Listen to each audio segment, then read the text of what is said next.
Howdy.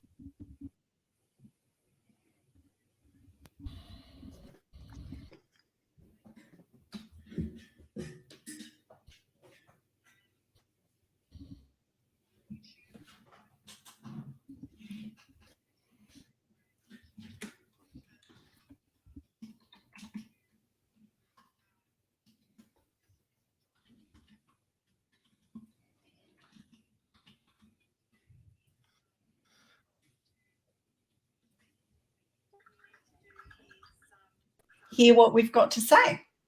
So I've got, I'm joined by Mike Neubauer, the Europs guy, and also Mark Angelos, who doesn't have a very special name like Content Marketing Queen or Europs guy. Do you, Mark? Invictus. I'm going to add you as a oh no, I think you might have to request to be a speaker, Mark, and then that would be good. Hopefully in a minute we'll have a few people come in.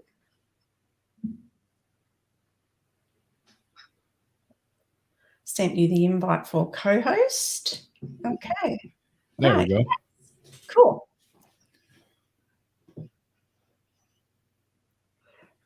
No worries. Okay, so I'll hand the reins over to our usual host of the show, Mark, who is on vacation in Florida. Is that right, Mark? Is that what you're doing? Is that where you are?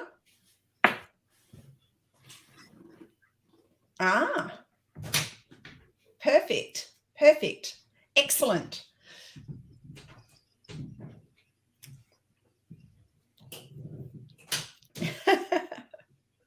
Episode 11, that's where we are, yes.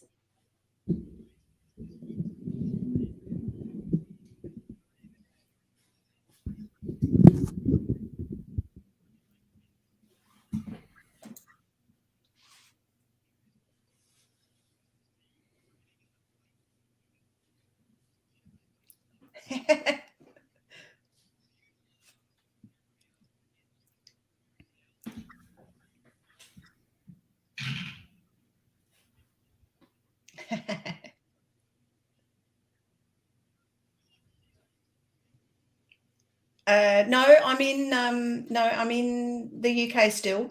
Yes.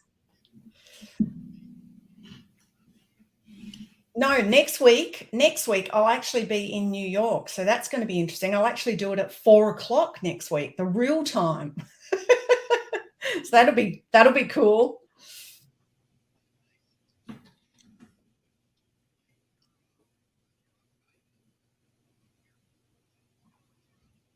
Yep, still in Florida until the end of this month.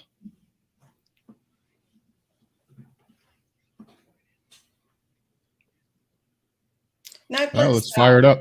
No, let's go.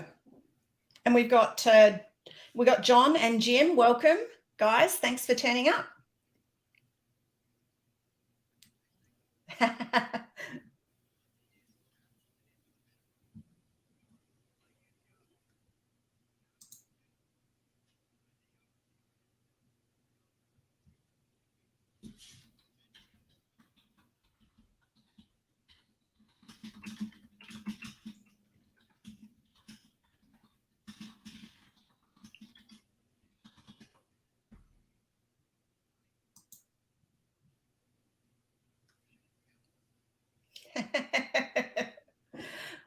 Well, it's interesting, isn't it? Because the second story we have from The Verge is an interview with Tim Cook, and it says that he's been talking about AR for a very long time, like we're talking 10 years or so. And he's also said that he really thinks that AR is where we're going and not with VR. So that's an interesting thing. So what will that mean for Apple? Now, as I said, Meta does currently own 81% of the VR market. but I think I put in our show notes, didn't I, that do you remember, does anyone remember Blackberry? They were the dominant phone back in the day for business, and then the iPhone came along, and we all know how that story ended. So there is no doubt that what Apple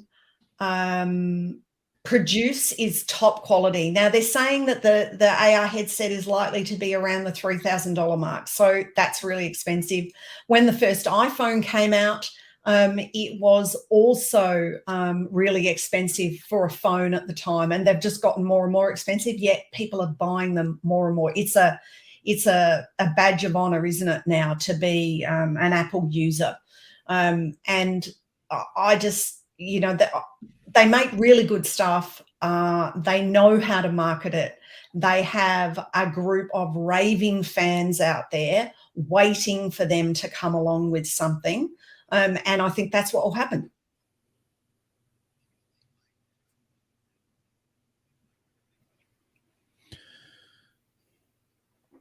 I mean, Facebook has heavily invested into that space, right? And, obviously competing at that level requires deep pockets and a lot of patience. And I think if anybody's going to do it, it's going to be Apple.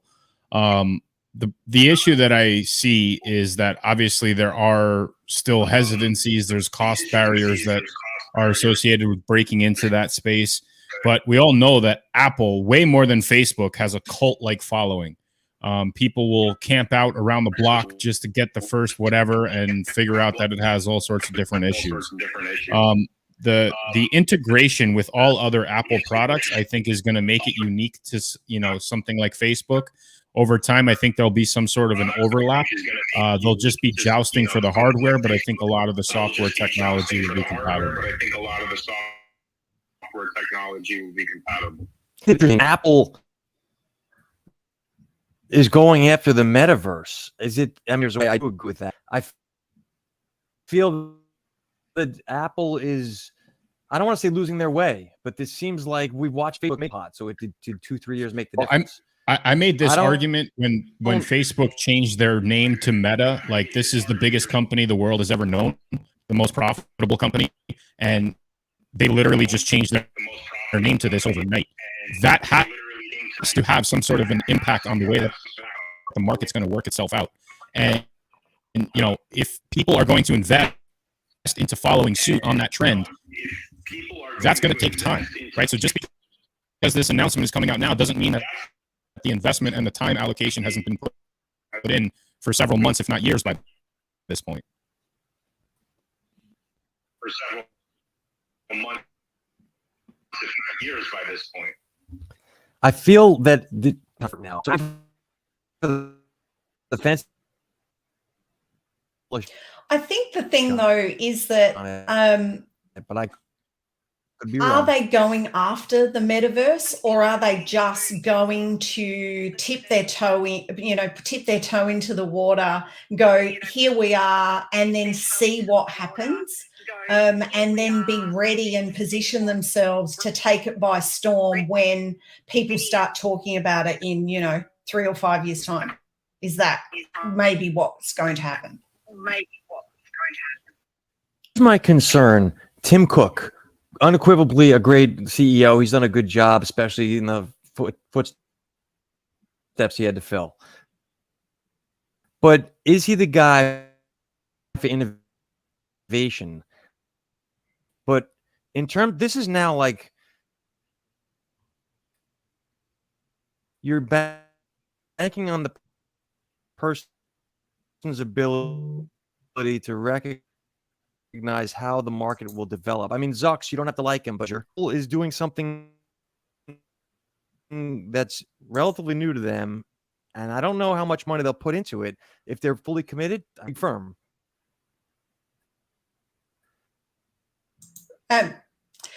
Jim posted a comment saying that originally the price of the original iPhone dropped a little bit before because it wasn't selling as well. But then once people got hooked on it, the price went up. Interesting that you would say that, Jim, because I actually had one of the original iPhones. We went to America, got one, bought it home, bricked it because it was, you know, tied to AT&T, and that didn't work in Australia. Got it unfixed by someone, and I hated it. Absolutely hated it. I think I used it for maybe 2 or 3 months and just went, well, that was an $800 waste of money, and threw it in a drawer. And then about 2 or 3 iPhones later, I went, oh, yeah, okay, I'm going to try it. Looks better now, or it came in a nice color. I don't know. I can't remember. And started, and then that's it. Like I've had 4 or 5 of them. I've got an Apple Watch I use. I've got a MacBook Pro. Apple Air. The ear thing, AirPods. So yeah, we use Apple everything now. So they kind of got me. I didn't like it to start with either, and they kind of got me hooked. And that's kind of what they do, as you said, Mike. It's a cult following, isn't it? Well, their whole business model has revolved around the integration of other devices, right?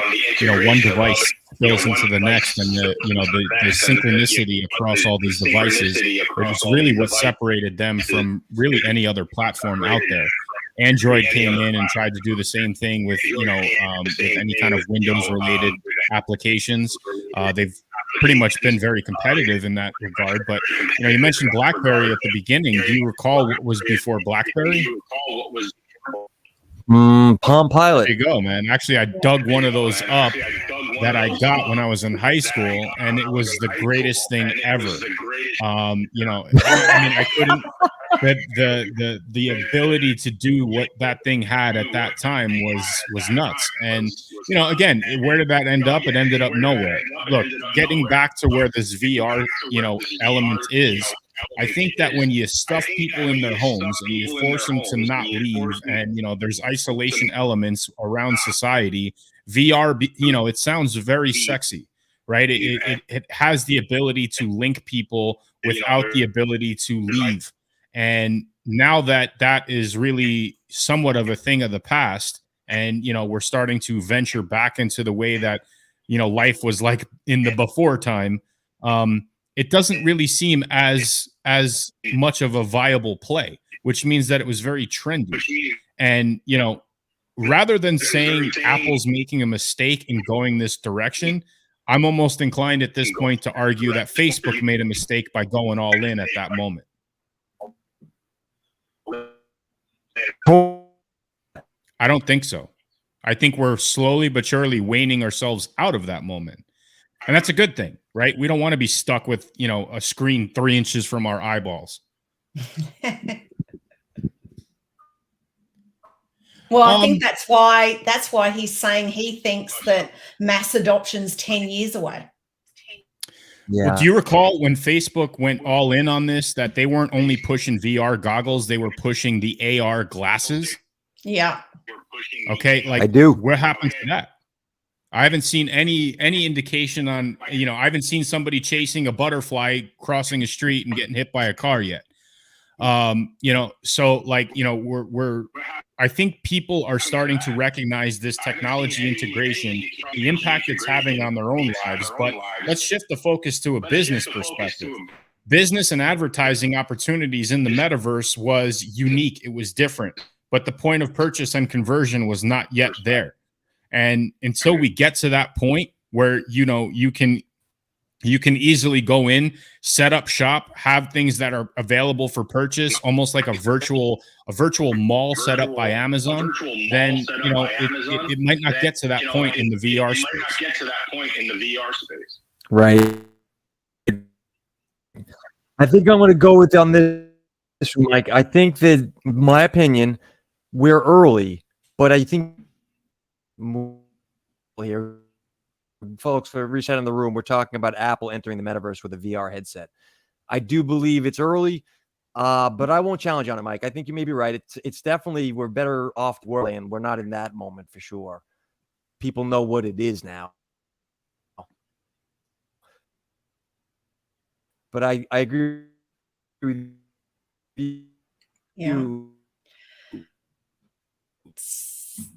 I don't think, as Michelle said, So no, what we're going to do is we're going to have questions and chat with people after we've done the live show for the YouTube broadcast, and then we'll turn YouTube off because YouTube people can't hear the Twitter Spaces questions. So we'll do that bit at the end after we've done the topics for today. So we'll go on to the next topic. All right. So if you folks are getting value, please follow us on an Ethereum scaling solution. We're done Ethereum from somewhere around 14 transactions. It's Blockworks. from Blockworks, and there was a second one that I put in there as well. Cointelegraph. Yep. Michelle. There's that quote were not clearly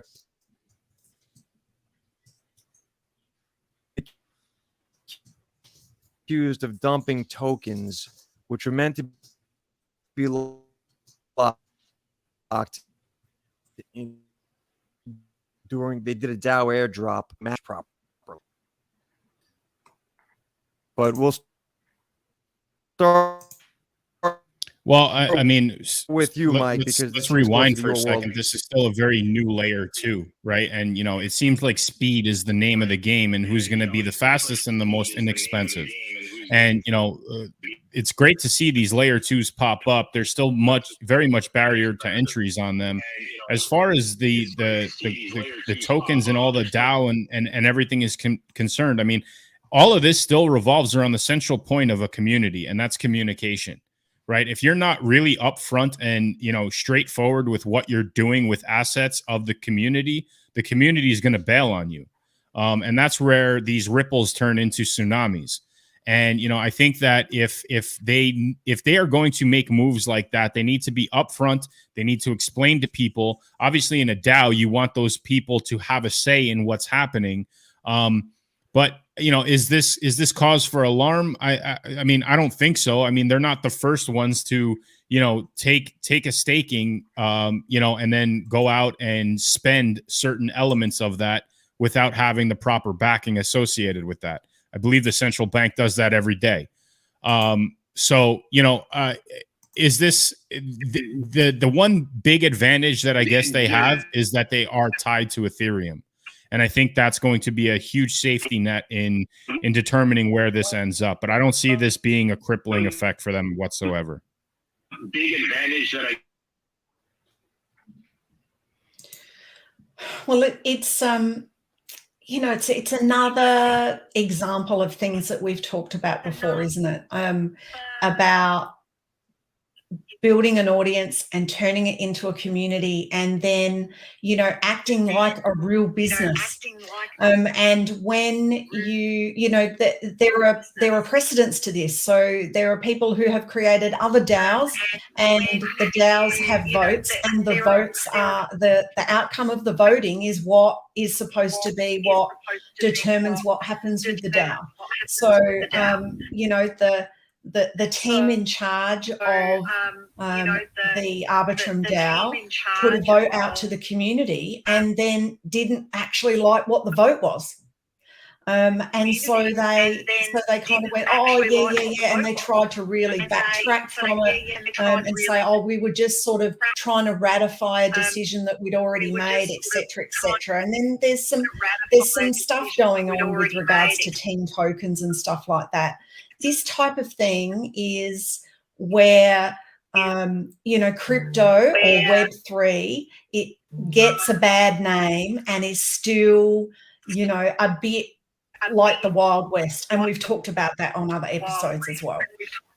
So from that point of view, you know, when you have a community like that, and it is supposed to be a foundation that's run by the community, and if it's supposed to be run by the community, then you put things to a vote for the community, and then you actually have to abide by what the vote is. You know, for example, here in the UK, none of the government wanted Brexit, but, you know, David Cameron promised it as a vote to the people when he got re-elected. So they did a vote and he lost. And then it was like, oh shit, now we actually have to do Brexit because that's what the people voted for. Yeah, that's kind of the same thing. Even though you might not have liked it, you might not have wanted it the way it was, don't put things to a vote if you don't want to actually abide by the outcome. So two comments. First from Mike, this is very new DAO. This is, or rather, this airdrop. What was it? I think 2-3 weeks. This community's been the token's been around. So this is a relatively new. That I can understand why they don't have it all tied together yet. Communication is a different story. To your point, Michelle, it's very similar to the politics.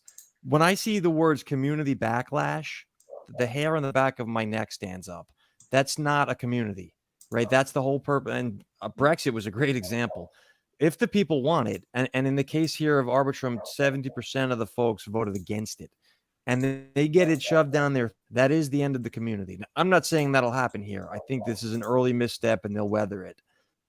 But I don't like the optics of the community's unhappy. There should never be an unhappy community. That's the end of that community when you're dealing in things like crypto assets. That's correct.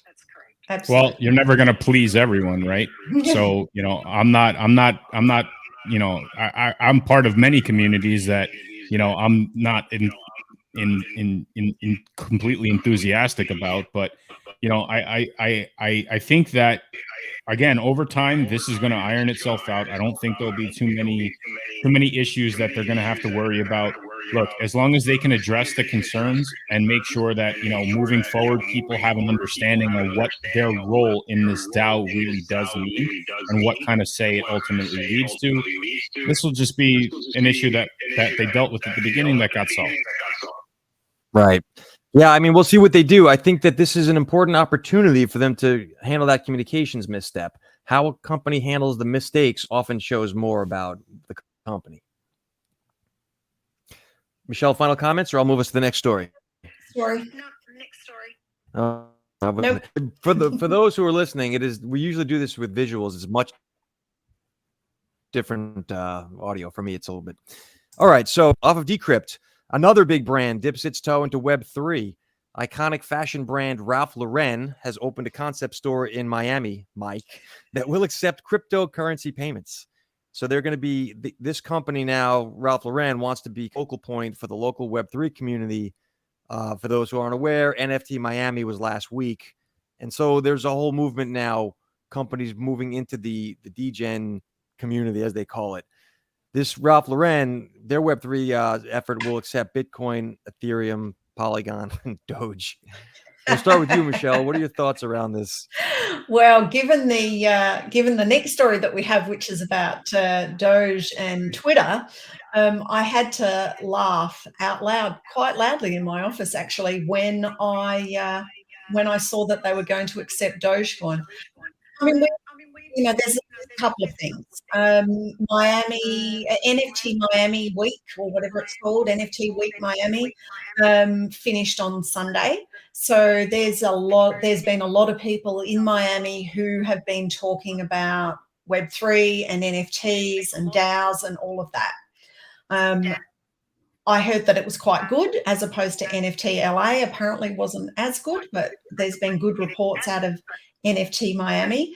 And it's not unsurprising that a brand like them, who would like to appeal to that younger, generally male. I mean, there are females that wear Ralph Lauren, but, you know, like I think it's probably more of a male brand.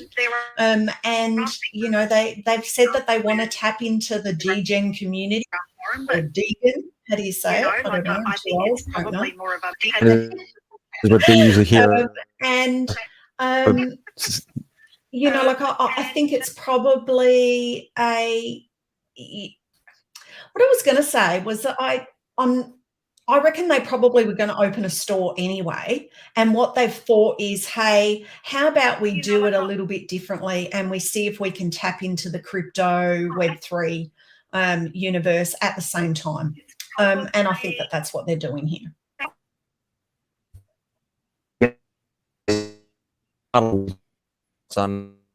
Big fan of Ralph Lauren. I'm more of a radio personality than a model, so no visuals. But my comment on this is more around, I guess, the times that we're currently dealing with. I mean, this store, Ralph Lauren, and the area and what it was, the environment around NFT Miami, all that stuff. I just think that they're next in line to kind of start separating themselves from the U.S. dollar. They took a kind of a cue from Brazil on that front. The economy is what it's going to be, and I think that hopefully for the sake of the technology, people are going to start securing some assets in different areas, and maybe blockchain and crypto is one of those areas. And if more brands, if more stores are accepting this as a medium of exchange, then people will be able to continuously make purchases there. So I kind of chalk it up as just kind of, hedging bets and just making sure that no matter how all this ends up, they're not going to be cutting themselves short from a revenue or a transaction perspective.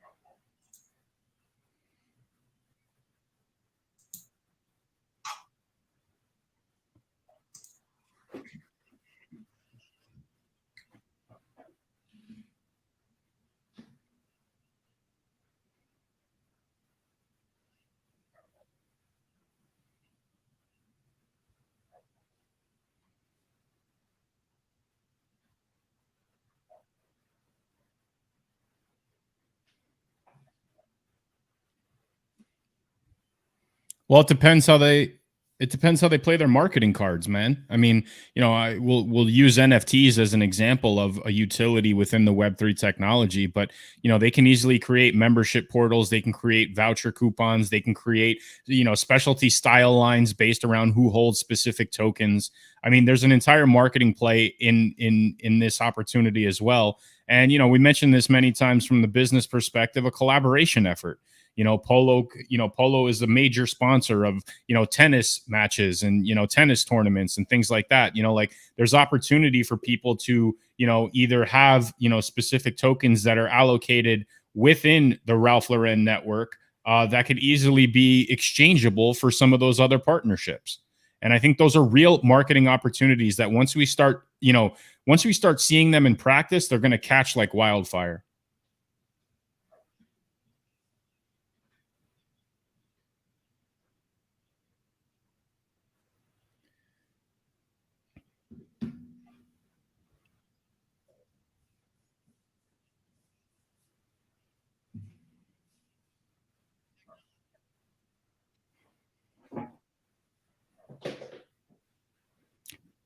So my argument on that is that, like, why can't the marketing effort also be a revenue source? Like, there's nothing wrong with that. Like, I see no issue with that whatsoever. There's a shift in the dynamic for what people understand as marketing versus sales, right? There's a gray area now created by this technology that I think is a real opportunity for some companies to, obviously get a faster return on that investment for marketing, get more exposure, expand their wings as part of utility, and create collaborations with like-minded groups that can then onboard some of their clients and audience into their particular ecosystem as well. I mean, when we say, like, is it a cash grab? I mean, are they going to issue, some sort of a Web3 element and then just say, forget it? Maybe that's, basically what we call a rug in this space, right? And companies are very quick to turn off that light switch, and, they fail miserably when they pull that trigger. But I think,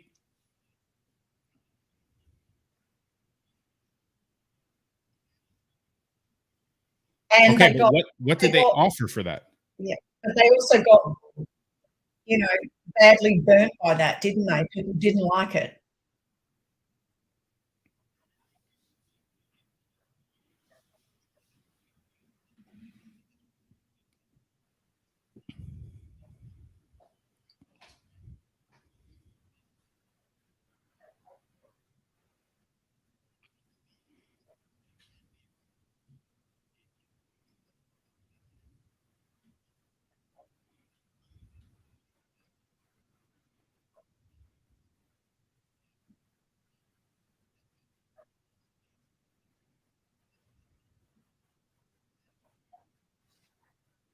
Well, these leaders also have to have the ability to sacrifice the market share and give that I guess give that steering wheel over to whoever's investing into it to control the market, the secondary market, the value of that asset.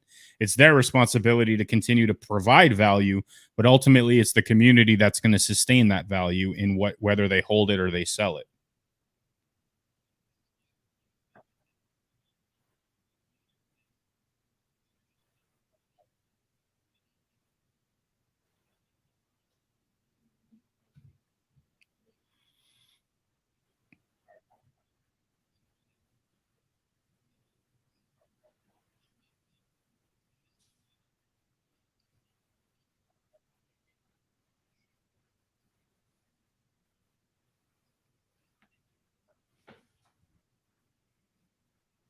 Yeah. So my pushback before you comment, Michelle, is that it is if it's an all-in solution. If Ralph Lauren decided that they're not going to do anything other than NFTs and Web3, I totally agree with you. But if this is nothing more than a tangent, a marketing opportunity that they're taking advantage of, if it fails, it's just a chalked up failure. But if it succeeds, it's a monumental success. I mean, how many times do they run ads, billboards, ad placement in specific areas that end up becoming loss leaders? They have zero return on those investments. All it is it's a line item at the bottom of a balance sheet. Like this is nothing more than that at this very moment. But there's a tremendous upside that I feel like they can maximize on if they play their cards right. It's not just going to happen. Obviously, there's a ton of work that has to go into it, but the upside potential in finding a like-minded company that has a very similar marketing strategy when it comes to that ROI and that revenue source and that collaboration, it's very easy to partner and to actually make it work.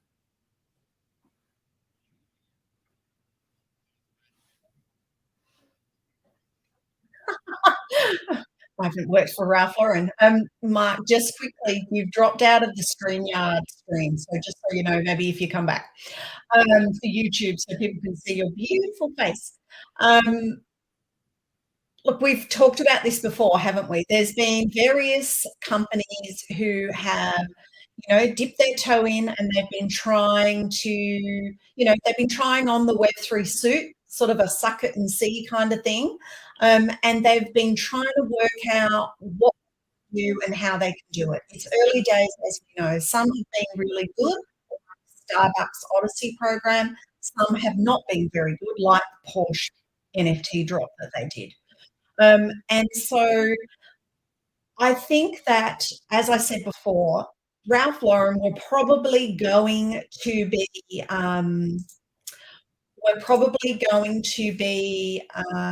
opening a store anyway. And if they're opening a store anyway, then it's a no-brainer for them to go, hey, how about we make it a little bit Web3-ish and let's take crypto payments and, we'll do some, NFT things in the stores and they might have a bit of a program to roll out and stuff like that. Like, I don't see that there's anything wrong with that. And ultimately, this is just like, places where you see the Bitcoin ATMs pop up and stuff like that. So from that point of view, if they're going to sell clothes regardless, okay? They're going to have a shop in Miami and people are going to come in and buy clothes. Now, 90% of the people that come in won't even know that there's any kind of Web3 element to this store. But the people that do, and over time, it'll be more people. There'll be some people, some degens in Miami that will go specifically to this store so they can buy a polo shirt or a pair of shorts for with crypto payments. That's what will happen. And ultimately, you also have to factor in where we're at too, right? There's a tremendous presence from South America that flocks to Miami, particularly for shopping. And, if they have the ability to not exchange their current, currency and be able to pay in some sort of a universal currency like a crypto, they might be leveraging on the fact that, there's higher potential for additional shopping.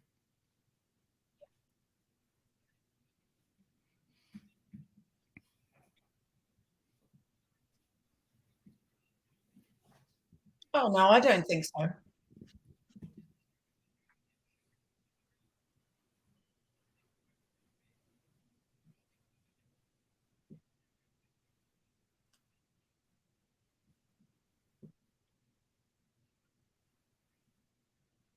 Yep.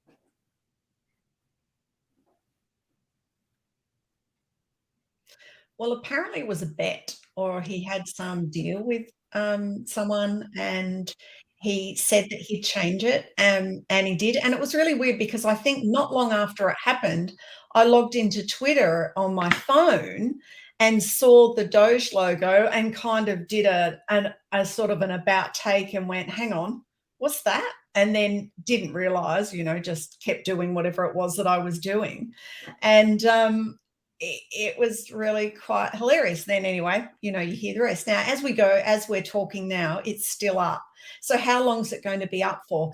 It's an interesting thing because if you think about the Twitter logo is pretty iconic. Everyone knows what it is. Everyone instantly recognizes the bluebird. Now, probably you could say that lots of people now recognize the Doge dog as well. But to mix the two, I don't know, like, is it a stunt? Yes. Has he done it before? Yes. Will he do it again? Yes.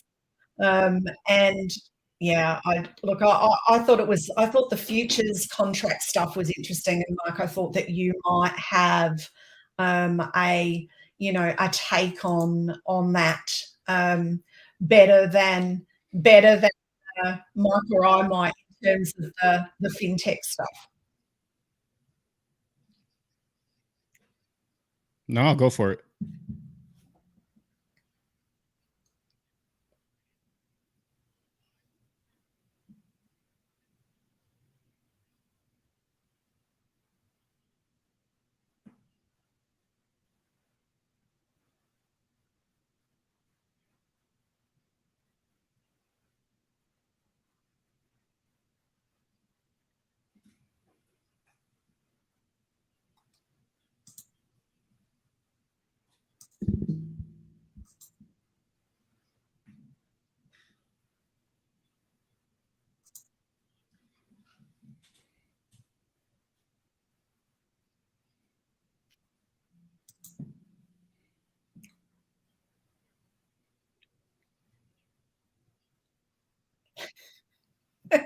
True.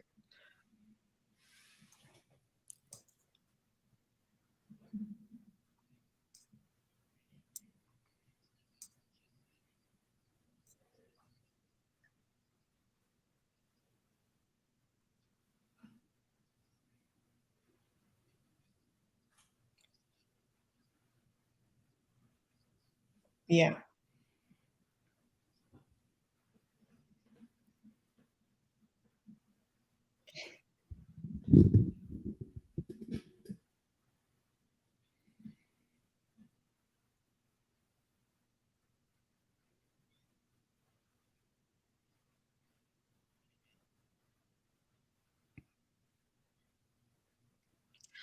I think a really interesting thing, sorry, Mike, I'll just jump in before you speak, is that as we talked about with the Ralph Lauren story, they're going to accept Bitcoin, Ethereum, Polygon, and Doge. Now, there are a million cryptocurrencies out there that they could have picked before Dogecoin, but that's what they picked.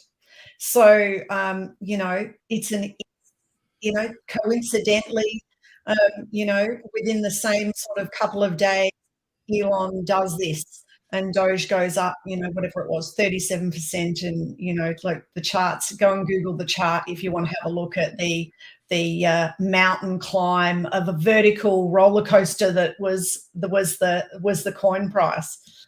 So, yeah.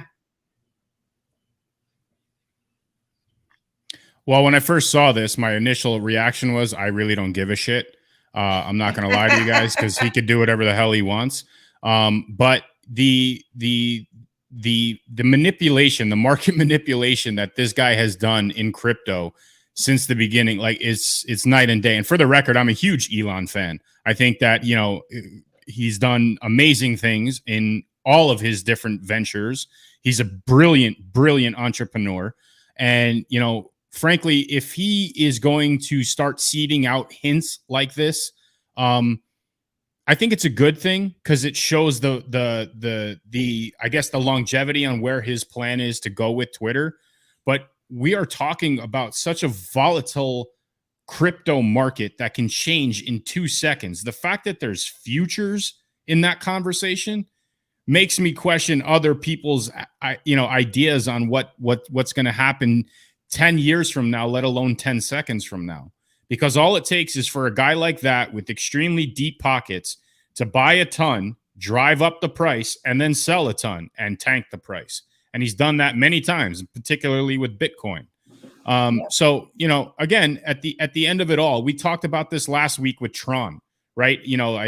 Disney by accident, I guess, put the Tron logo of the Tron coin on their shirts. And, that manipulated the market in some way. I think people are looking for those hints. And I think if there's somebody to lay those Easter eggs, it's definitely somebody like Elon. But, look, he's having fun with it. Let him have fun with it. It's his new toy.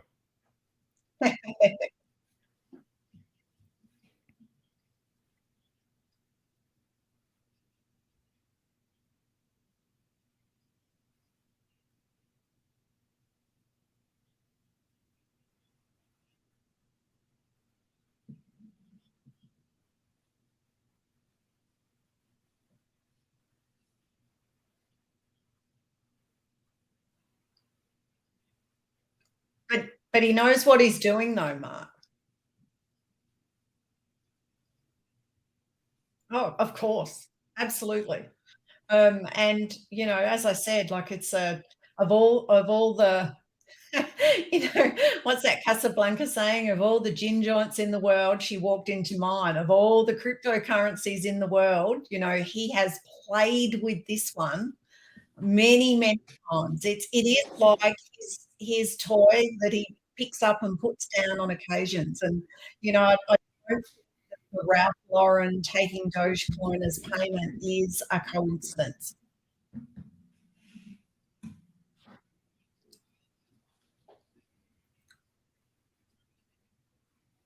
Yeah.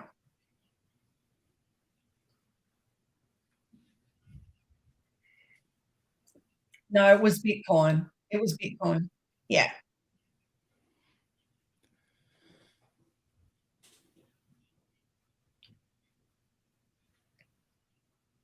Yeah.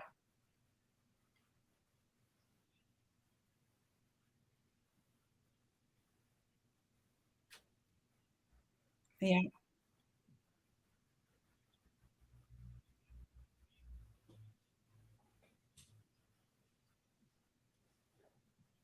And on Twitter Spaces.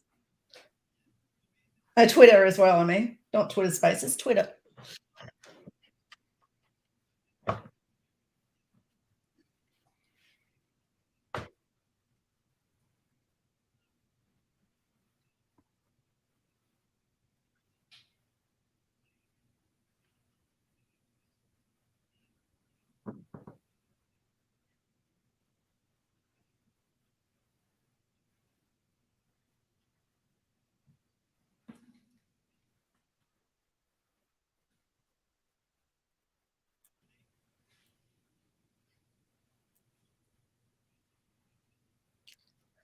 So what we're going to do is we're going to stay on Twitter Spaces, but we're going to end the YouTube broadcast.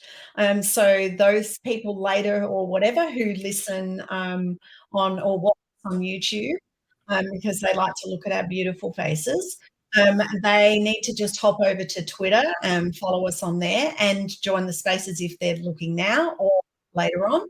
And we'll have a chat to the people on Twitter Spaces that are listening now, but we'll end the YouTube broadcast now. So we'll see you next week.